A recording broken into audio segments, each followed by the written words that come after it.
We're at Santa Barbara Airport today, getting ready for a flight, but not as normal in my Diamond Star, but rather in Levi's Skylane.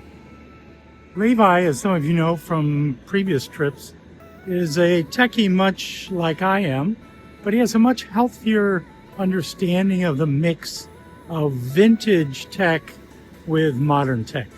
Welcome aboard.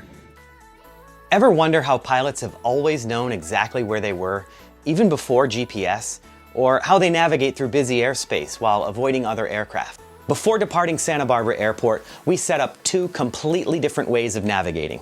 One designed before computers and satellites even existed, and another that lives on a tablet and communicates with modern avionics via Wi-Fi and Bluetooth. The original way to navigate at night was lights on the ground and arrows in the daytime.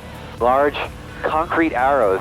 But they soon gave way to an amazingly sophisticated analog radio technology.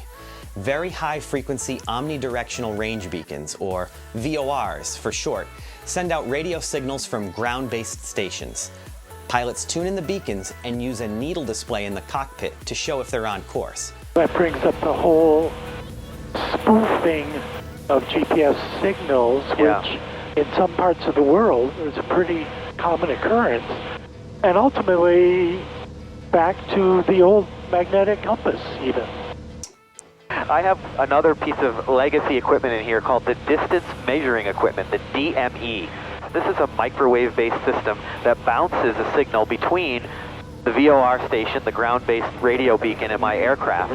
So even without GPS, we can use the DME, or the distance measuring equipment, to determine not just our distance from the station that we have tuned in, but also our ground speed as we approach that station. Cool stuff. And again, a good backup. ADS-B is a transponder on the aircraft that outputs its position. So we know where we are because the GPS knows where we are. So let's send that information out on a beacon, out on a transponder, and let everybody else know where we are so we can avoid them. So on the screen right now, we have our traffic display here, and we can see that we're in the middle here, and we have an aircraft at 200 feet below us, about 4 or 5 nautical miles to our east, and we have another one below us, 2,600 feet to our west. You can see that correlates with this aircraft here. November 172 Echo Papa is passing behind us.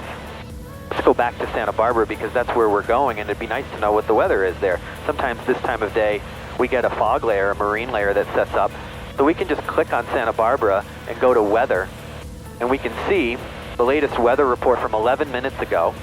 You want to talk about ILS? Yeah, the instrument landing system is also sort of a fascinating system that's similar to the VOR. It's ground-based.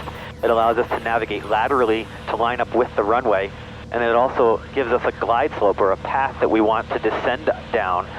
As the old pilot's adage goes, takeoffs are optional, but landings are mandatory. Even though we've been flying with technology that dates back decades, the fundamentals of a safe landing haven't changed. Manage speed, set up the right descent rate, and touch down smoothly. November 317, runway 15 right, clear to land, wind 240 at 11. Clear to land, runway 15 right, Skyline 317.